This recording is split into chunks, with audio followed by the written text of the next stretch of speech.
Good evening guys, মোৰ আন এটা ভিডিঅ'লৈ আপোনালোকক সকলোকে স্বাগতম জনাইছোঁ।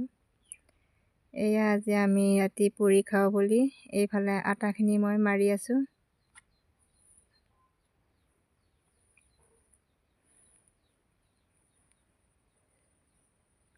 আৰু আমাৰ বেটা